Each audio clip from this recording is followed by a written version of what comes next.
Today we're going to be talking about the profits that can be made in the Avalonian roads here in Albion Online when it comes to fishing and gathering. So what I did is about a month ago, I released a video stating that you can make up to $1 mil plus per hour fishing in the Avalonian roads tier 7 and up. And what I did in this video is I tracked 12 hours of data, and the criteria for this run is I would go out, I would proc a pork pie, and each pork pie lasts 30 minutes. So that's how I would track my time.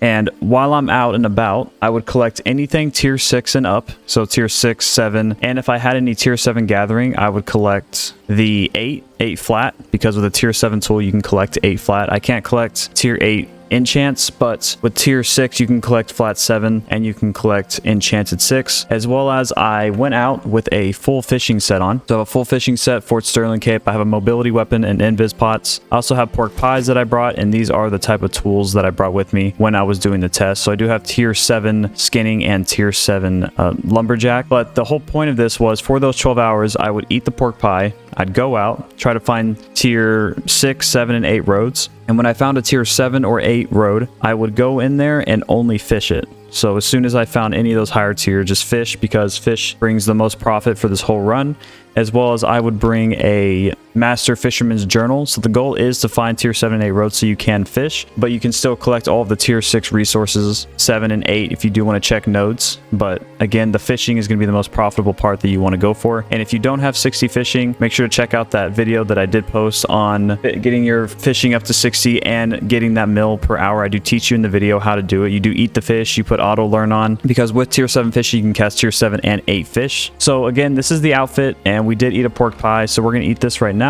Just to give you guys kind of a reference on my fishing level, this is, I have 74 fishermen, so these are the kind of bonuses that I get: 11% fishing yield and fishing speed, and then for this one I get 13% across the board.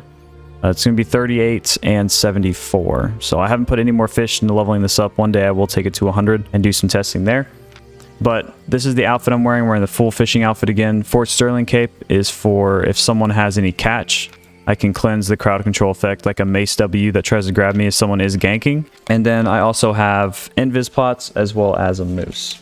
Also, another thing to add while we were on this run is we did pick up any chests that we would find in the wilderness. There are these little chests that will spawn that you can break. Sometimes they drop items, but they do drop silver. So we did account that into our profit to help kind of suppress the journey back cost, because we did use the journey back button. We would not use it in the roads, but we would use it. We would pop out either in a black zone or the Royal Continent and slap the journey back button. And if you guys don't know, the journey back button does cost silver. So on the bottom down here, it's not going to cost silver right now because I have nowhere to journey back to, but right here it says silver cost and distance. Depending on how many regions I am out, it'll calculate a silver cost, and it'll calculate it based on what you have as well as what you're wearing. There's a whole formula for it, but long story short, it does cost silver to journey back. So be careful when you have a lot of loot on you, as you might be paying a very hefty price, especially if they are like an Avalonian group dungeon scroll. It might make your journey back like 1 million silver. Just please make sure to watch that so that it doesn't eat in your profit too much. A big thing that you want to do is if you do find a route into the road and you go like 3 roads deep and you find a tier 7 or 8 and you fish it for a couple hours, try to memorize the route that you did take so you can go back out and go right back to where you came from. So let's now go over the profit that we got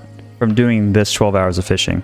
So if we come in here, I have a chest set up that I did put all of the different materials that I did get from these 12 hours of gathering. I did level up my harvesting to tier 7 at the time, so I did find flat 8 towards the end of the hours. It was like the last 4 hours is when I got tier 7. I had a tier 7 sickle with me, and then we got some tomes. We got the fish. Here's the pyramid snapper. There were 2.55 mil for 89 of them. That's how many I caught during these 12 hours, as well as anything tier 6 and up. I did grab a couple tier 5 high, but I would kill all of the mist cougars as well to hopefully get some pup drops. And I got 3 cubs that we can use for this profit, and then I got 9 master fisherman's trophy journals, 1.89. If you take one of these out there empty in an hour fishing, you can get one of these filled. So every time I would go out, if I did immediately find a fishing spot that I can hit up for an hour, I would fill up this journal and then bring it back, or I would bring 2 out with me if I was staying out longer, and then I would fill up these journals, and they do help with the profit on these. So we have 13.8 mil in here, and there is 2 other things that we have to account for that we talked about earlier, and that is the chests that I found in the wilderness, the little chests that I would break.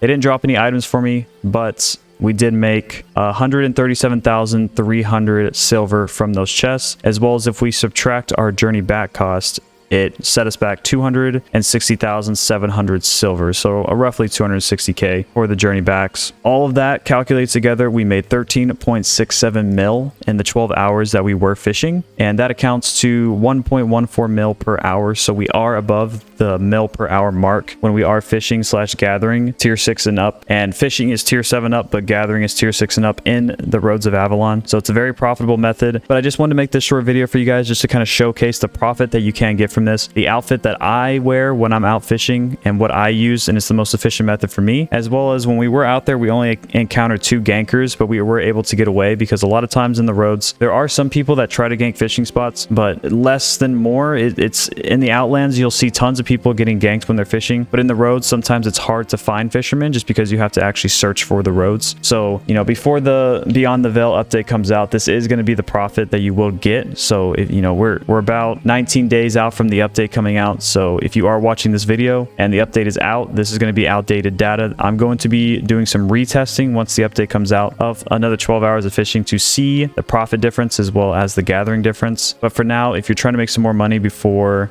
the Beyond the Veil update comes out, this is your time to do it. But that is going to be it for the video, guys. I hope you enjoyed this short profit test that I did for fishing / gathering in the Roads of Avalon. If you did enjoy the video, make sure to leave a like, comment, and subscribe. And I'll see you all in the next video, and I'll see all of you in Albion Online.